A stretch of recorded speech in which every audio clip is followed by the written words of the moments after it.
Uh, Women's Day, of course, 8th of March is celebrated as Women's Day, and we use this opportunity every year. At least this is the fourth year Finsherpa has been kind of doing an event dedicated to financial empowerment of women. I mean, uh, it started out, I mean, just a small background. I had, about 4 or 5 years ago, I was in Bangalore on a visit and I came across a lady who was in her mid 40s and had a event where she went through a very messy divorce. And then she was telling me, Babu, over 20 years, I've been a very successful IT professional. And at the end, I discovered that my ex-husband hasn't managed my money really well.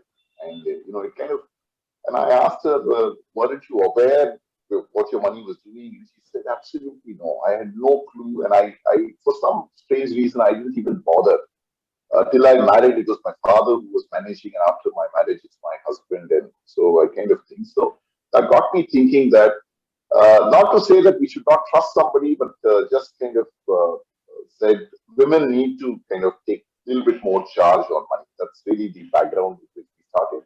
With 3 years, last year was of course COVID, and we did a virtual event, and this year too we are doing this. So first up, so welcome to all the women, and I'm in deep awe of women in my sister, I remember in school days, women had this unique ability. And my sister was one such person that she will be doing a maths problem and there will be a music, a Pankaj Udas ghazal going. And my mother would have told her that if the gas makes some kind of number of whistles, you need to stop it after 6 whistles, right?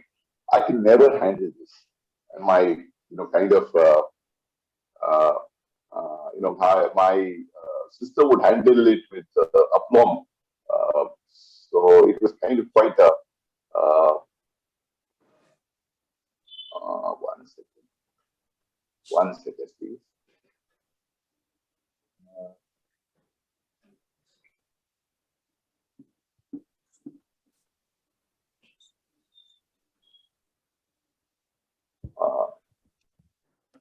Bharti, I don't think we have a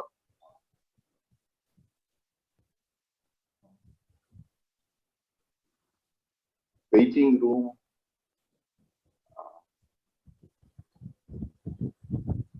1 second. I think one of the speakers is Vijaya in?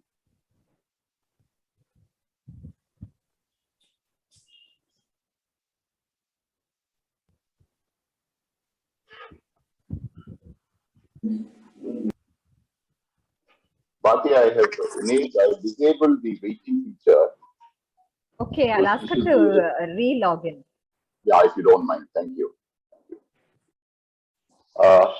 So, like I was saying, I believe women are endowed with great multitasking abilities and great abilities. Except that on the financial side, I think they can, I believe, need to get their grasp on. And I thought a forum with entrepreneurs, women entrepreneurs, would be the ideal way to go. So, with that, I'm going to do a small presentation. Since, this is a Finsherpa event. I will shamelessly kind of talk about Finsherpa for 2 minutes if you don't mind. I hope the screen is visible to all of you all. Yes. So we are at this event, which is, we do this under the aegis. We do a lot of learning initiatives in Finsherpa. Today we are, of course, doing the coffee with women entrepreneurs.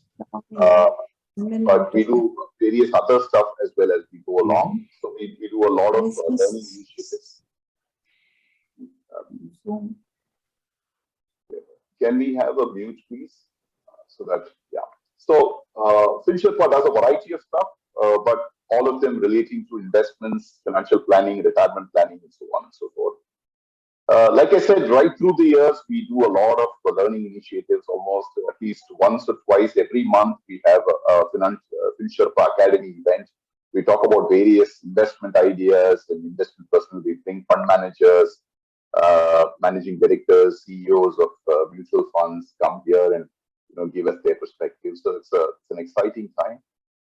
But today we are here to talk about financial empowerment from the women entrepreneurs and what their journeys has been. So I'm as excited as you. So I'm going to jump in alphabetical order. First up is I'm going to do a quick introduction. Archana is, of course, an entrepreneur. She is the CEO, head of Uniform Craft, which is into a very niche market where they develop ready-made garments for the healthcare industry. And she's a fantastic entrepreneur who is extremely passionate about what she does.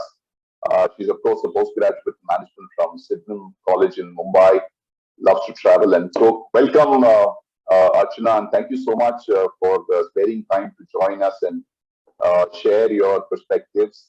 And I will come back to you in more specific. Next is the same alphabetical order, Bharti Krish. Bharti is, of course, a finance professional, somebody that I look up to. She was my senior in CA, and somebody who terrorized me during those days. But yeah, jokes apart, thank you, Bharti, for being here. After a 2-decade stint with a multinational bank at leadership levels, she stepped off the rat race, so to say, to become a full-time coach, and she's pursuing her passion of making everybody at a superior perform at a superior level, and that's what her passion currently is. And welcome, Bharti, and look forward to a great time ahead this evening. Hi. Thank you, Bharti. The third participant is, of course, Soumya. Soumya is an entrepreneur, social worker, and mother of an 8-year-old. Thank you, Soumya, for making time. Soumya has done multiple things. Of course, Pickle Pumpkin was one of her ventures. Of course, she couldn't continue it for a variety of different reasons. She is now part of InStrive. InStrive, incidentally, is a competitor to Zoom of sorts. It's a video conferencing app which was kind of recognized and feted by the Indian government. I have seen Soumya work. She's a very socially very passionate person. I've seen her in Rotary circles. We've been involved in certain projects, and I've seen how passionate she is in implementing social ventures as much as she is passionate about business ventures. So, welcome, Soumya. Thank you so much for sparing time. And last but not the least is Vijaya Balaji, the CEO and Managing Director of Toolbox India and also of Social Lenses. Vijaya's profile is very wide and large, difficult to talk very briefly, but she is a person who is a social entrepreneur in its truest sense. She believes and works towards empowering a lot of people who don't have otherwise would not have had the access to things that they need to do. And in her role as CEO of Toolbox, she has expanded the scale of operations, and she serves as an advisor and conceptualized many capacity building initiatives in her sphere. Super excited to have Vijaya as part of the panel as well. Welcome, Vijaya. And with that, I'm going to dive over to, I'm going to stop this share and kind of dive into the participants. If Vijaya is here, I'd like her to kind of come on. If else, then I would kind of get started. There's some problems she's having. Vijay's having some problem logging in the sense she's waiting in the waiting room, and I think there's a technical glitch at your end. If you can get somebody to get to it.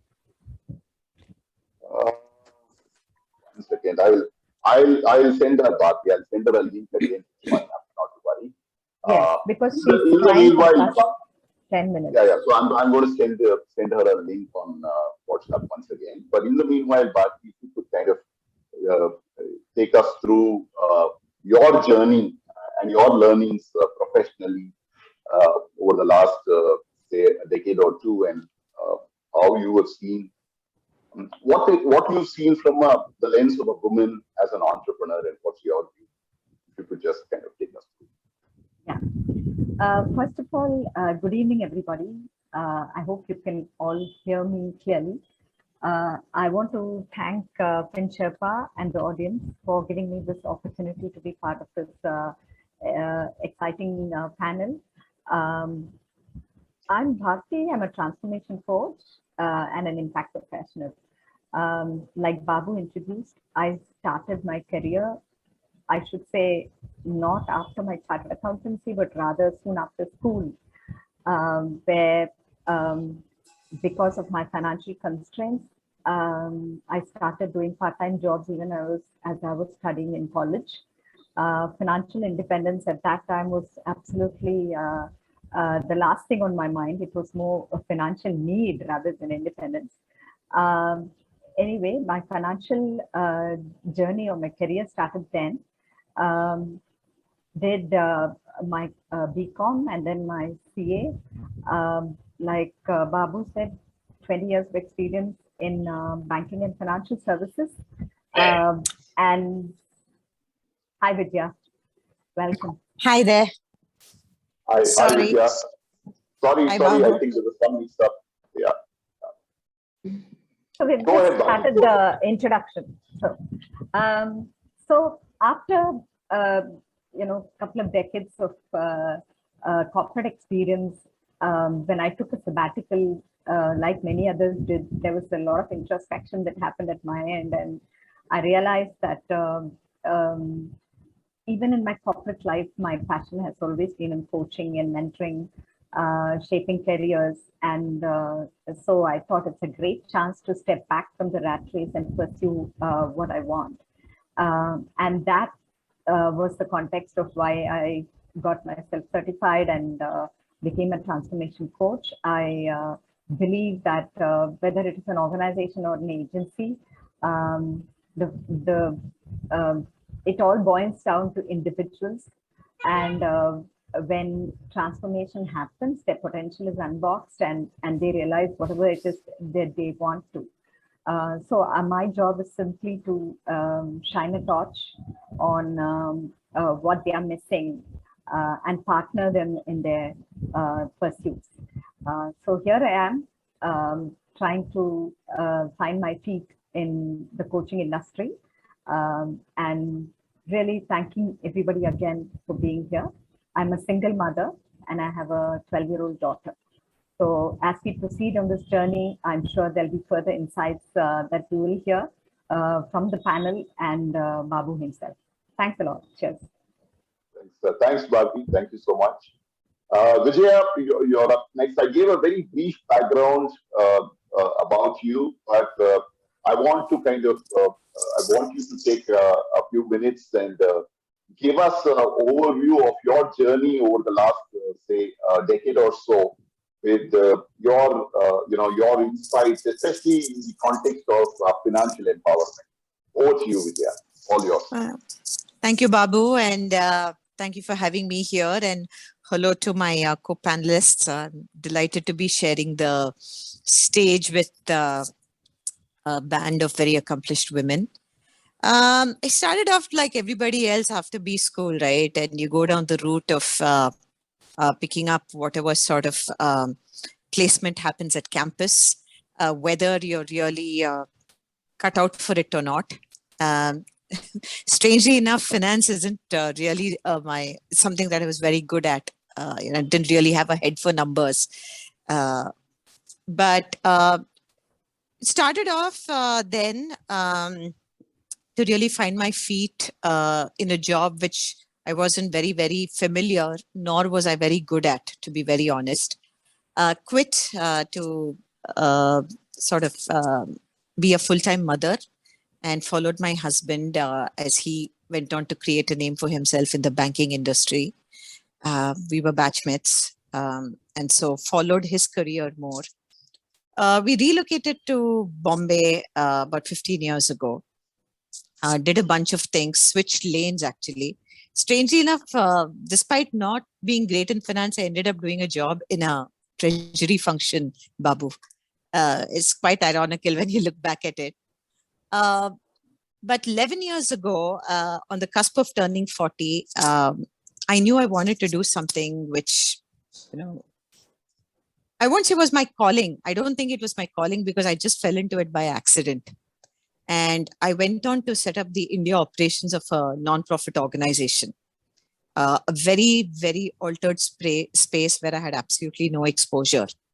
And if that wasn't enough, 6 years ago, I went on to set up my own company, a consulting company, which largely works in the philanthropy space, working with philanthropic capital providers and social purpose organizations, formerly known as NGOs. Today, we're a boutique organization with over 15 people. We were largely an all-women enterprise, but we do seem to have established some sort of gender balance of sorts now. And the last 10, 11 years have been very, very entrepreneurial for me. For somebody who has, like every educated middle-class South Indian family, the emphasis was on, doing a job and,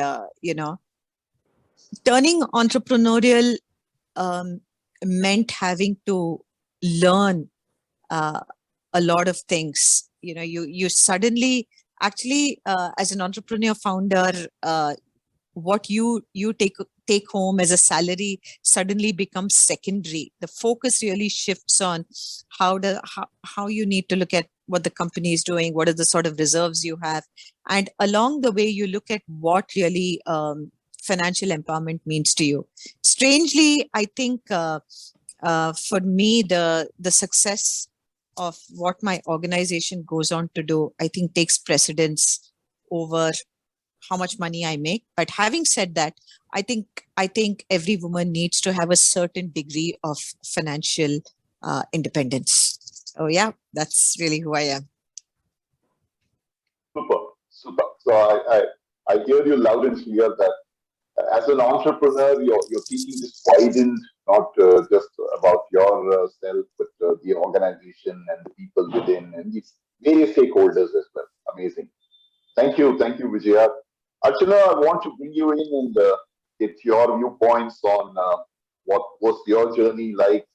The CVs tend to speak a language, but we'd love to hear from yourself as to how your journey was and with specific emphasis as to, what were your learnings or whatever from the journey. So thank you, Babu, and a very good evening to everyone. I'm Archana, founder of Uniform Craft. It's a brand which makes healthcare uniforms.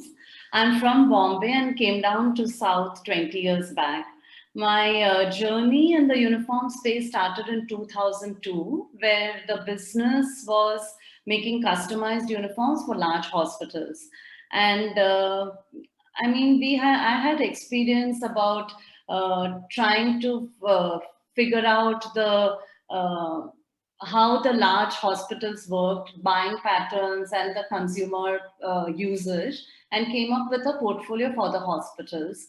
In 2014, we started Uniform Craft, which was a unique concept where we had a ready-to-wear hospital uniform where someone could just pick up something from the catalog, choose their design, and it would get delivered the next day.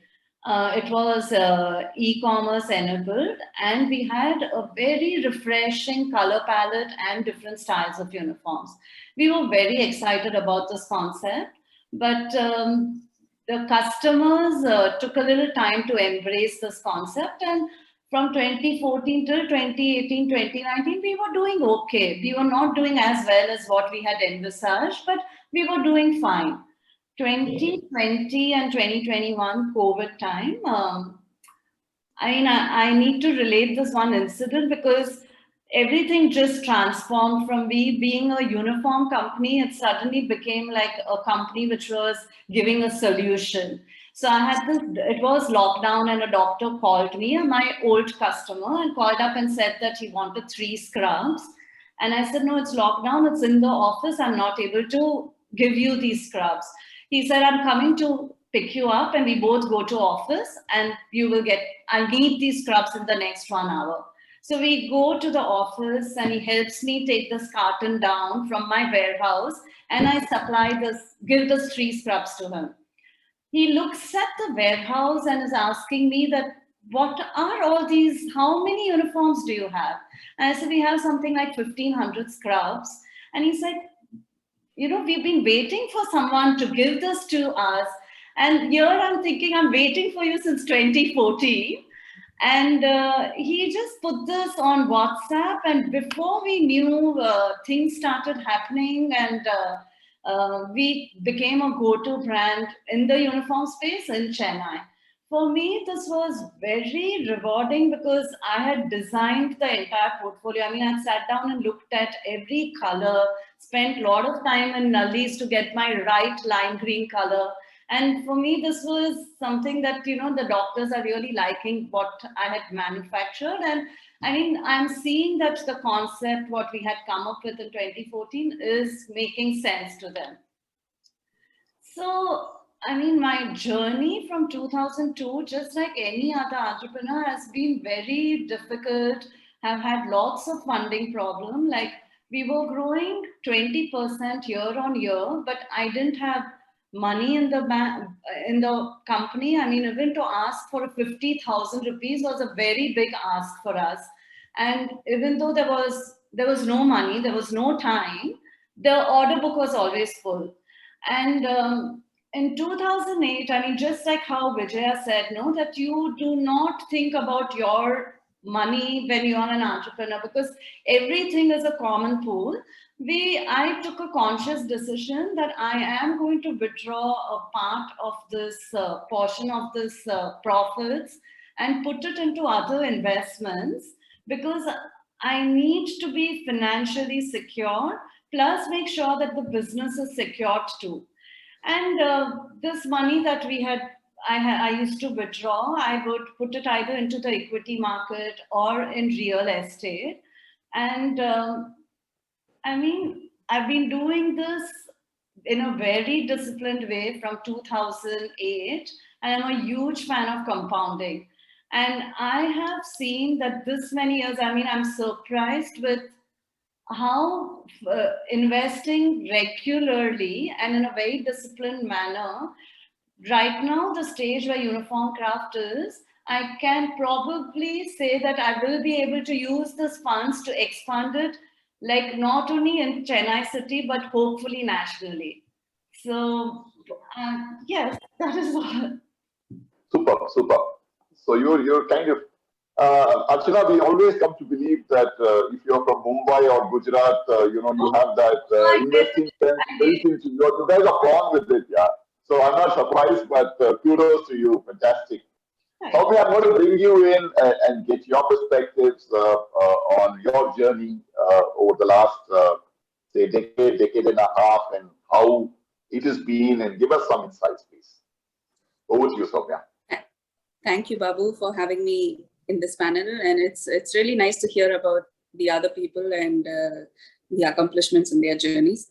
Mine has been a slightly convoluted path. I did my master's in molecular biology. I came back to India for a break. I didn't actually come back to India permanently. I was coming back, hoping to go back for my PhD, doing the applications and all of that. And in the meantime, I started volunteering with an NGO, and this was run by somebody we knew, and they were funded by Swedish donors. So they were setting up their public health project because I had a molecular biology background. They said, why don't you start doing this work for us? This was my first job. And she said, I said, I'm not qualified to do this. She said, no, you will understand this. And most importantly, you speak English. And therefore, you will be able to communicate to the donor and bring money in, which is the most important part. We have people at the ground level who will do the job. But we need people who are able to tell the story to somebody who can fund this. So that's how my journey in the not-for-profits really started.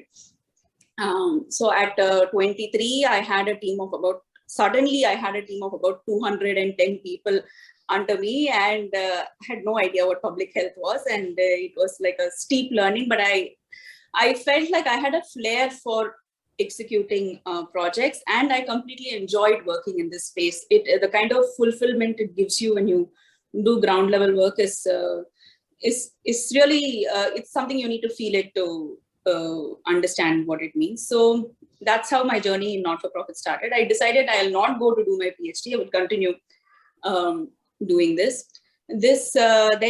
I moved from Chennai to Mumbai post my marriage, and I ended up working with a couple of NGOs there, and then moved on to TIS, all of which was project management for the not-for-profit side. And then we decided to move again to Sydney, where there was a brief stint in an organization there, and Sydney didn't work out culturally for both me and my husband, so we decided to move back. And I came to Chennai to start a startup really on the whim. Honestly, that's how Pickle Pumpkin started. My again, something that had nothing to do with not-for-profit, nothing to do with molecular biology, delivering healthy meals, because we thought that was going to be the in thing tomorrow. There is a need. People are becoming healthy. The trends are changing, and there is a gap in the market, and we will fulfill it. Pickle Pumpkin was a 4-year journey. It was exciting and excruciating at the same time. It was suddenly learning money, handling customers, learning cooking. I am someone who doesn't even cook at home. I'm like, I can eat your food and tell you what's right, what's wrong there, but I don't go and stand in the kitchen and cook. So kind of letting go of that privilege and then going and standing there and seeing what's happening, and running a kitchen is like a full-time job, which I didn't realize at that point in time when I started it. But once you start it, then you have to go through it. It was an up-and-coming brand. I have to tell you, we got a lot of love. It was a great learning, because I realized that no matter how much love you get from the market, it's not necessarily sustainable. So we went through lots of highs and lows. We got a lot of press on our own. We had a lot of customers who really stood by us through the 4 years. But at the same time, it was running a commercial kitchen needed a larger scale, a deeper pocket, and all of that. So around 4 years of Pickle Pumpkin, we decided to sell it to someone who had a larger market share nationally, who wanted to come into Chennai, and that's how I moved out of Pickle Pumpkin. And I thought that's where my entrepreneur journey stops. And I was like, I'm going to probably think of going back to working with an NGO. And around the same time, my husband decided to start InStrive. And I shuttled between Singapore and Chennai. My husband's based out of Singapore. I was in Chennai. We were thinking the end of Pickle Pumpkin meant that we would be together, in Singapore as a unit and a family. But came back, COVID happened, and I had already sort of been helping him out with people management admin. And COVID happened, and we got this opportunity to do this video conferencing solution for the Indian government. So at the peak of COVID, the Indian government said, no Zoom. Let's look at Indian alternatives for Zoom. And it was a competition that was thrown open to startups. Our company was, I think, probably 10 employees or 12 employees then. And we decided to go at it full steam, right? And we were nothing when compared to, there were, I think, about 400 or 4 companies that applied. We managed to beat Infosys and Zoho and all of that, and qualify and go to the finals, and we were selected in the top 4, which was it was a huge inspiring experience, because we didn't go in with an intention to win. We went in trying to see whether this will work, and trying to see whether we can even crack this, right? It was more of an intellectual sort of thing for the team. And that was an eye-opener that our startup of 10 could do this with. And I have to tell you, we have, as a company, we have been very pro-rural in the sense that we've enabled a lot of inclusive hiring. Our team is not very urban, highly qualified people. These are all people from rural India who all have a passion for the technology and the coding. So now our journey with Inspire has been. Sorry? You're a mini Zoho of sorts in that sense. You're not a mini Zoho. That would be too much right now. But we are looking actively to go into more homegrown talent and see if we can have our own, kind of a training center that is there, an opportunity. I find that it's, again, technology is not my space. It's my husband's space. It's a huge move from not-for-profit or food to technology, understanding the market, the terms, the people. But through all this, I think people have been the core, right? The journey has been with people. The journey has been managing people. And I think that's where my specialty probably lies. I mean, I still have a long way to go exploring it, but that seems to be the common ground. Thank you, Soumya. Very, very inspiring journey of getting on top of a 400 strong competition. Fantastic. I'm going to throw open the question to Bharti now. Bharti, the point which I want to get a perspective, and your perspective specifically, is that we often hear that the landscape isn't even for everybody. And especially if you're a women entrepreneur, you tend to face challenges which are far more intense and higher than what any other entrepreneur faces, or a male entrepreneur faces. So I'm not trying to make this into a debate, men versus women, but I'm just saying, in your journey is there any challenges that you've faced, especially from a financial perspective, financial empowerment perspective? And if so, if you could, kind of give us a quick insight. The idea is for us to take away some message from each of you, your journeys on this front. Over to you, Bharti. Sure. So even before I became an entrepreneur, right, even in the corporate world, I found that having come from a background where there was absolutely no discrimination in the family, in fact, the other way around, quite empowered, at the beginning of the career, I just put my head down and kept working and performing and climbing the corporate ladder, so to speak, up until one day, after you reach the middle management, in every appraisal, I get told, you're very aggressive. You need to tone down. And it's only then, see, we all don't realize discrimination until you are wronged. Up until then, you feel it's an even playing field and everything is fine. And I have worked in top corporates, so you think, and DNI is an agenda, so you think everything is hunky-dory. Until you realize that if a male is aggressive, he's called a go-getter, a very smart guy, very intelligent, very sharp. But if a woman is aggressive, she's asked to tone down repeatedly.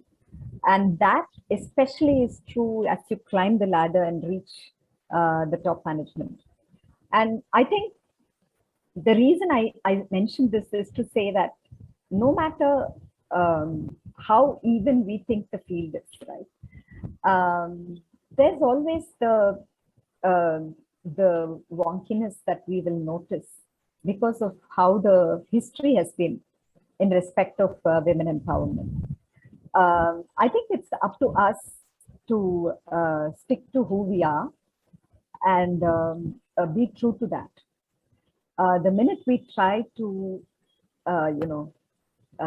play the game and be what is asked for, we realize that we are nowhere because we are neither true to ourselves nor doing well in the space that we are creating, because that's really a fake thing. So I think that's an essential part of learning that happened in my life, where I decided that um, even though it appears even playing, there has to be some sort of uh, discerning mentality that we need to have and pursue what we think is right.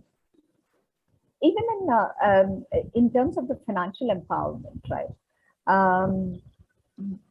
It's always quite subtle.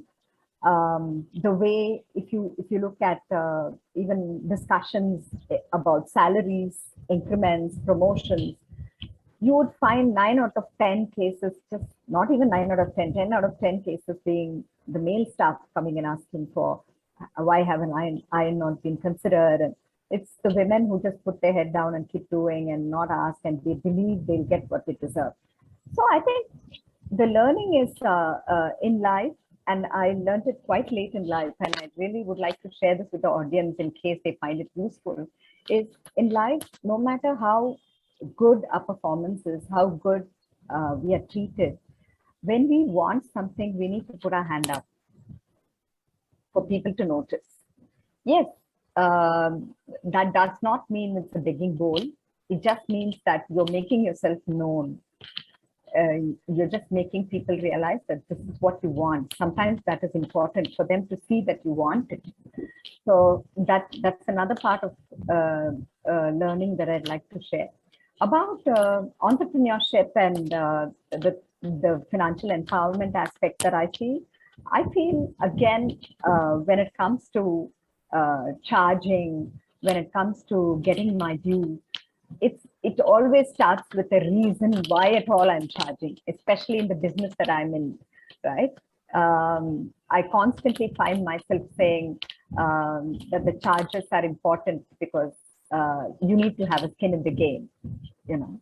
So, and then I find myself, I stop myself and say, you just got to charge for your services and not apologize and not be defensive or apologetic about it. So I think as an entrepreneur, the important thing again is to just speak up in terms of what is it that I deserve, and say it, saying these are my charges, and leave it to the client to figure out whether that works for them or not. So that's my 2 bits. Over to you, Babu. Thank you, Bharati. Thank you. Wonderful, wonderful experiences. Vijaya, I want to bring you in and understand from you. You had a rich experience, more from an NGO perspective. Has your journey, have you found challenges, and what kind of challenges have you found, and how did you kind of manage to overcome, specifically from a financial empowerment perspective? Actually, Yeah. I think I'll take this question in sort of answer it at 2 levels, right? Because of the work that I do with nonprofit organizations, I think last count was 650. One of the things that a lot of change makers, as we call them, are trying to drive is really financial empowerment or economic empowerment. And what better day to bring it up than on March 8th, right, Babu? And I think so whether it is education, you know, we look at education programs, we look at livelihood programs, look at all of those. But I think the bottom line is they all have to lend to economic independence for women, right? It's been an absolute sort of privilege to learn from these women, you know, traveling through rural hinterlands, which I think has been a privilege that not everybody gets to have. I think that's the best part of the work that I do. To see the ability, I think empowerment actually begins for these women with the freedom to exercise a decision and a choice that is theirs and theirs alone. So when I'm traveling through the villages of Alwar and talking to young girls, you know, you see that spirit in them, and they're fantastic programs that, you know, one could just go on and on and on and talk about it. So I think that's at one level, to see how women who come from underserved communities are being sort of, not just exposed, but to be able to take those steps that allow themselves to secure themselves to a certain degree. I always say it's not about the amount of money, but the fact that you are able to demonstrate a modicum of economic independence and the right and to be able to make choices for yourself. I believe empowerment starts from there. So then whether you want to put money into crypto or you want to put money in a post office savings account really doesn't matter. That's a part of a learning journey, Babu. So that is something that I get to witness every now and then in the multiple things that I do in my work in the philanthropy space. And I never tire of it, I never ever tire of it. But now let me just switch a little bit and talk about from the entrepreneurial perspective, right? And some of the things that Bharti has already brought out, I do echo, right? One of the things, strangely enough, that we've noticed is that the philanthropy space is largely been dominated by women, right? It was never seen as a serious career choice. Or when I say serious career choice, let me correct that statement. By people who've traditionally trained themselves to be working in the for-profit world. I believe it's a for-impact world because without profit, you cannot have philanthropy. So that's the first thing I like to place out there. So when people say that, oh, I was in a soul-sucking job, you were in a soul-sucking job, but that also provided a lot of, bottom line. The bottom line was heavy, which therefore then allows for philanthropy to thrive, right? So profit has to be there for philanthropy to exist, and they have to coexist. But it wasn't considered very serious, because you had people who were whether they were studying liberal arts or whether they were studying the social sciences, who were very passionate about what they do. And so people felt that if just because you're passionate and because you're so deeply committed to bringing about societal change, you should settle for whatever salary you're going to get. Okay, so there's always been a sort of a shortage of the kind of human capital that this sector has needed. I'm just so delighted to be in that time when I see that changing, because I have a data scientist, I have a chartered accountant, not one but two. I have engineers. I have people who've studied in the most elite institutions that I could never go to, who've chose to build their careers here, right? And for me, that is a sign of progress. It also then places different sort of responsibilities. I become accountable for the careers of young professionals who've chosen to be here rather than be in any other choice of job that would have been for their picking. And as an entrepreneur, I think the hard challenges are about how do you fight for the price is right? How do I say that what I'm asking you for is right? And so sometimes I ask in a very flippant manner, would the conversation be different if you were talking to a man? But I think one of the hardest things that I've had to learn to do is talking to procurement teams with clients. I think it's part of what they have to do, and we have to be able to hold our ground. I'm very proud that even though we're a small niche organization, niche and boutique is a nice way of couching the fact that we're a team of 15 very, very passionate lot who are very driven to bring about change. We pay at industry, and there is pay parity.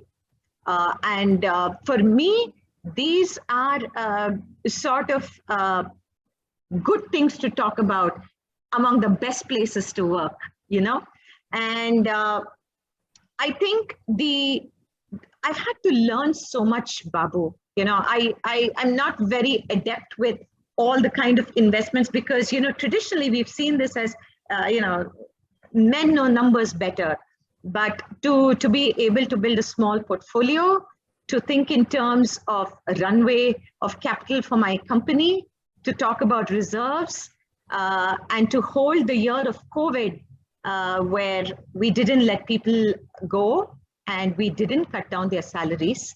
I think those are small wins, which I call as an entrepreneur. I'm definitely not the poster child to be entrepreneur because I turned entrepreneur at 45. So we won't do the math about how old I am now, but that's the thing. I think the message to a lot of young people who want to turn entrepreneur one day, take the plunge. Whenever, there's never a right time or a wrong time, just do it. And you'll just swim. You'll swim upstream. Absolutely. Thank you. By no means a small thing, Vijaya. You said you continue to hold salaries during COVID time and make sure people were kind of kept going. It's tough for everybody, and it's tougher for smaller organizations. And I'm sure I think these define us as entrepreneurs and you as an entrepreneur. So kudos, lots of learnings, especially like you rightly said, it's really at that rural empowerment. It's not about what you invest. It's about getting that choice and getting that freedom to do what you like. And if it's happening in the rural, and I can see that excitement when you speak about your visits at Alwar and so on, that I get goosebumps when I hear you speak. Of course, if you've experienced it, it's a completely different level altogether. And I'm super excited. I won't take up too much time. Just a very small anecdote. When we were looking at, we evaluate programs like what does women empowerment mean? So you want to talk about what savings you made? Could you put your kids into school? Actually, one of my analysts said, Vijay, it just boils down to one thing. A lot of programs around where you get the women to come to the community centers to understand about financial literacy. And the bottom line of a successful empowerment program is, did that woman have to take permission to attend that meeting? That's it. Absolutely. Well said, well said. Thank you, Vijaya. Amazing insights. I'm going to go over to Archana. Has been quite silent for quite some time, so I'm going to go over to Archana. Archana, so I'm going to ask you this question. If Archana of today meets Archana who is 15 years younger, what's the advice that Archana of today going to tell that Archana 15 years younger person? That these are those 2 or 3 things that you must kind of imbibe as an entrepreneur. It need not generally be only about finance. It can be anything else. But if you have those 2 or 3 things that you want your younger people, and I don't mean Archana alone. I mean a lot of youngsters out there who will see this or who are seeing this would want some takeaway. So what are those 2 or 3 things that you think are important? I would say the first thing is to equip yourself with a life skill. I would call it cooking. I mean, for me, during COVID, not having help and to manage those 2 months in the kitchen was, I think a lot of my decisions are taken because I do not want to go to the kitchen. And I just felt if I had learned this, I would have not gone through those anxiety pangs. So cooking is my one life skill, which I think if I was younger, I would have learned that. The second is, if you are an entrepreneur, work is always at your table. So please take those holidays, because where it's time is, you are always, and like I say that, the work is your baby, and I wish I had given the baby to the babysitter quite often during the journey, which I didn't. And right now I feel that it's clinging to me and I'm not being able to let go. So don't take work so seriously. I think you should take those breaks and have those think days. And travel the world. It's beautiful. I think that's all. I think I'm still quite young. I'll probably come up with some more later.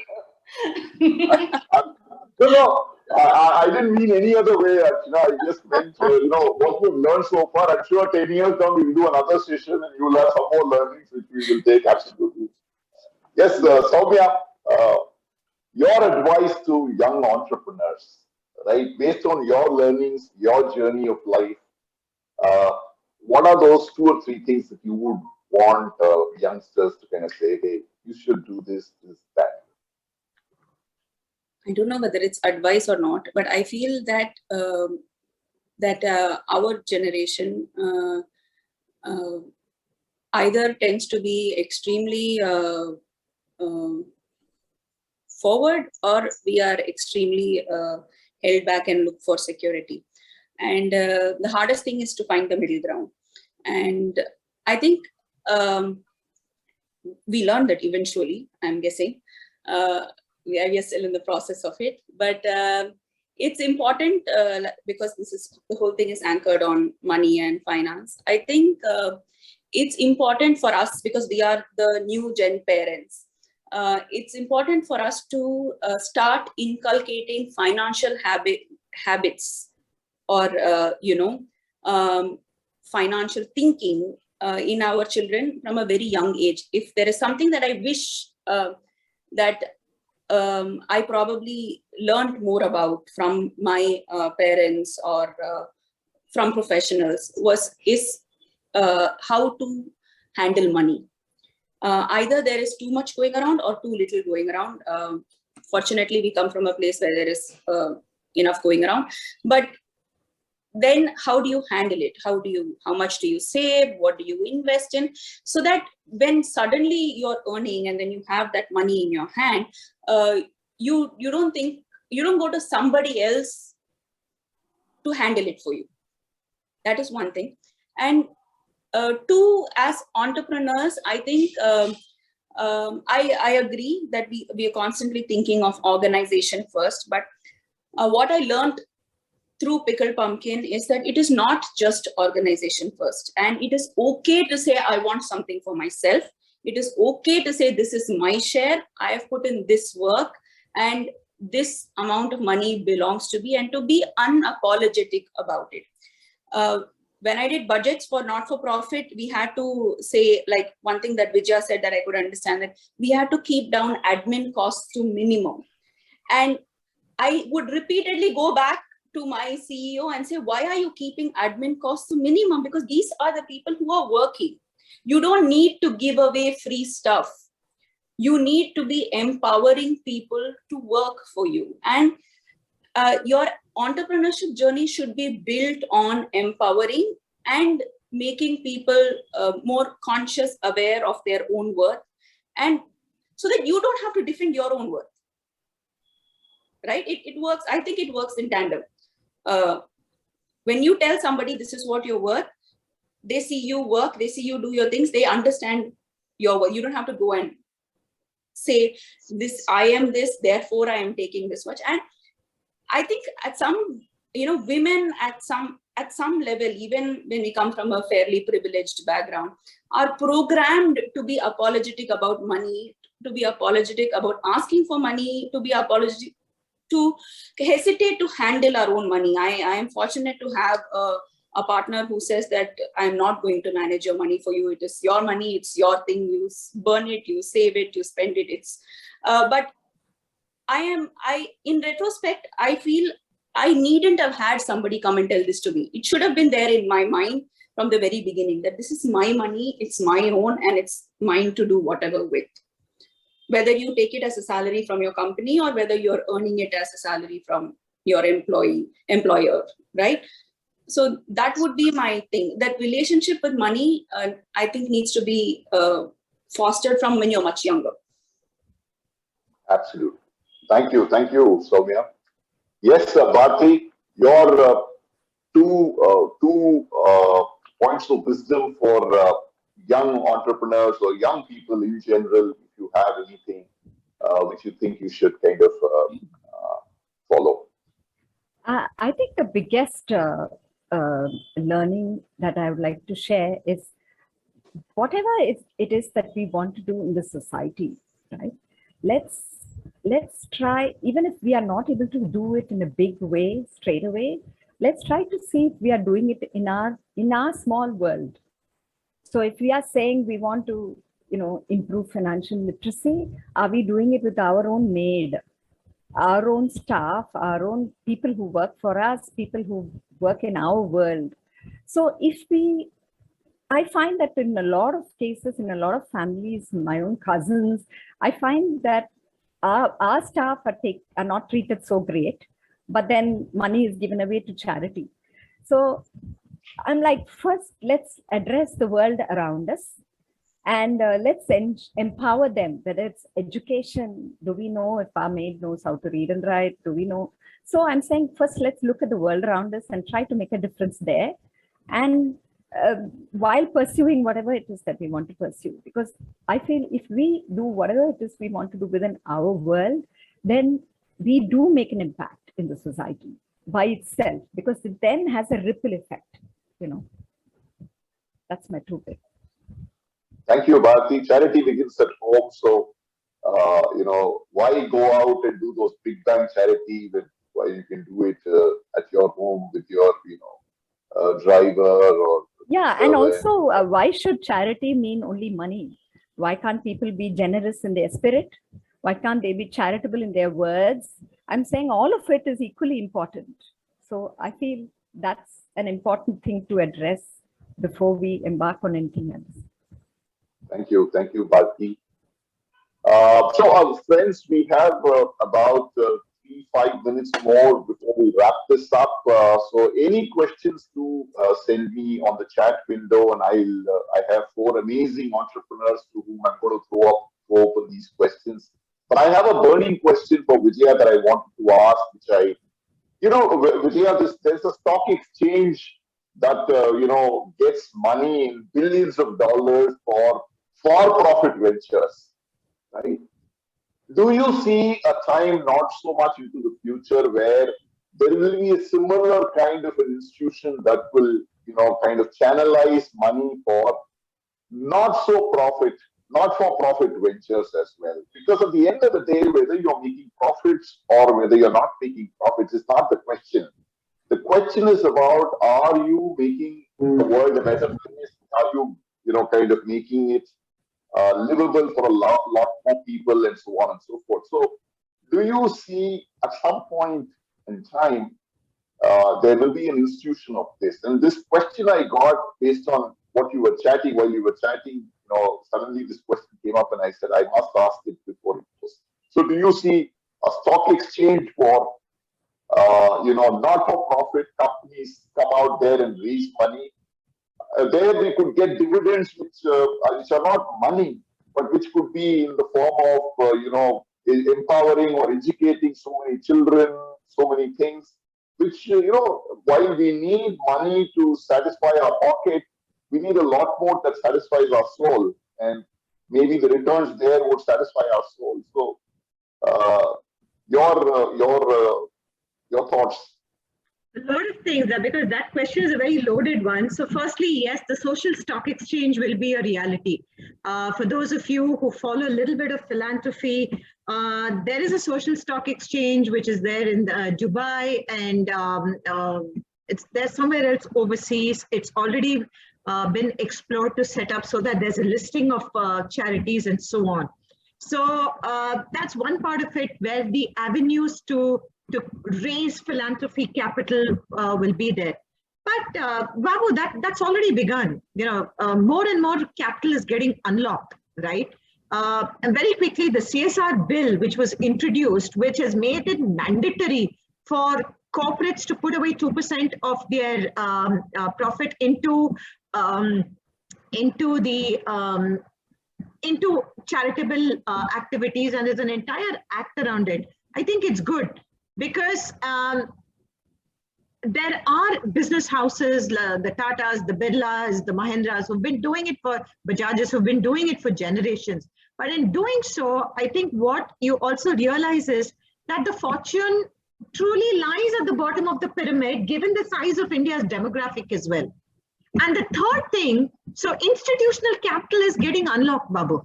Now, for all the overseas money that's been coming in, 3 years ago, we had $55 billion coming into charity in India, right?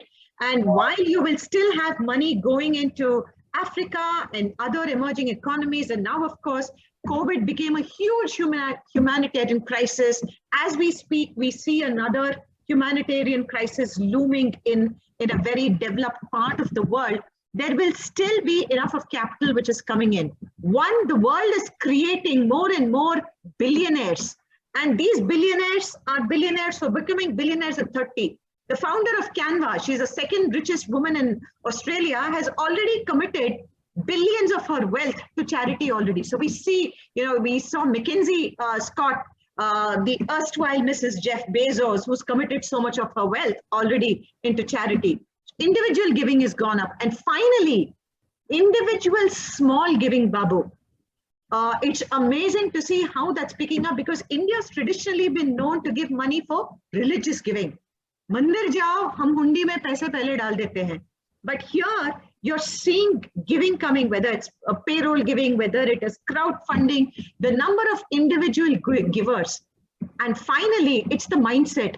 You have a generation which is reaping the benefits of a liberalized economy. So their social consciousness is seeded right in schooling very early. And so this concept of being, bringing in things by which you reduce the inequalities in the world, there's a lot of money. And finally, this is only on charity-driven organizations. As far as social enterprises go, which is all about for impact with, profit with a purpose, there's a lot of venture capital which is flowing in, very, very innovative financial instruments. So you're going to see a lot more of social impact bonds, development impact bonds. They're already being structured. We're going to see more and more funds. We are leading a program which is a 100 crore fund, which is built to build enterprises, the ILGIVE Grow Fund. You've got some of the biggest names in philanthropy in India and overseas have committed to this. So long story short, we hope to see a lot more philanthropic capital being unlocked for the sector, because the money flowing in, percolating to bring about change at the bottom of the pyramid will truly drive and reap the demographic dividend that India has to offer to the rest of the world and to herself. Super cool. Super cool. So super excited. The narrative that you may said is almost as exciting as a startup industry that I spoke to somebody earlier today, right? So it's almost as exciting as that. So it's really eye-opening to know that there are so many initiatives that are lined up, and I think social sector, like you rightly said, India is a large country. There is a large need for social, help. And if there is enough and more that's being done, it's truly kind of wonderful to hear about it. Thank you. I think we've run right out of time. I know that we will want to kind of chat up a lot more than this. I'm sure we have a lot of takeaways that we want to kind of things, but I'm going to kind of quickly jump back into this. Thank you so much, panelists, for these different perspectives. Each of us have a journey that is quite unique, and each of our perspectives helps us understand a different piece of the sphere, so to say. With that, on behalf of all of us who are watching this program, thank you so much to all the panelists. And we have a small memento that is going to reach out to you, each of you, in the next couple of days. Vijaya, Balaji, no particular order, of course. Vijaya, a toast, may our near and dear ones be financially independent women, may they be the role models and assist others and their aspirations. A dear friend of mine who does these beautiful, thought-provoking mementos, got this done specifically for each of us. So I not only gave him the mandate, but I also gave him a lot of stuff about each of yours. So he created each of this. So Vijaya, you should expect to receive yours in the next couple of days. Thank you so much for being with us this evening. Financial freedom, focus not merely on earning a paycheck, focus on solving problems and adding value to people's lives. Thank you, Soumya Skandan, for being part of this panel and giving us your rich insights, your experiences. Bharti, if knowledge is power, then financial literacy, especially among women, is empowering. Thank you, Bharti, for your live wire and look forward to great coaching career ahead for you. Thank you. And Archana, this is that famous song, हमको मन की शक्ति देना, मन विजय करे, दूसरों की जय से पहले खुद को जय करे. That's I think he got you as a North Indian, so he decided to kind of use this very inspiring thing. So thank you, Archana, for kind of coming here and sharing your journey. And so that's it. Thanks a lot to all the participants being here. If at the end of this, there's one takeaway idea that you got out of this, and that is going to help you, in your work or your sphere of activity, I think it's a time well spent this evening. And once again, to all the panelists who shared their journey and who enriched us by their presence, thank you so much on behalf of Finsherpa and all of us watching this program. And thank you so much till we meet again. Once again, a very, very happy Women's Day to all of you. Thank you.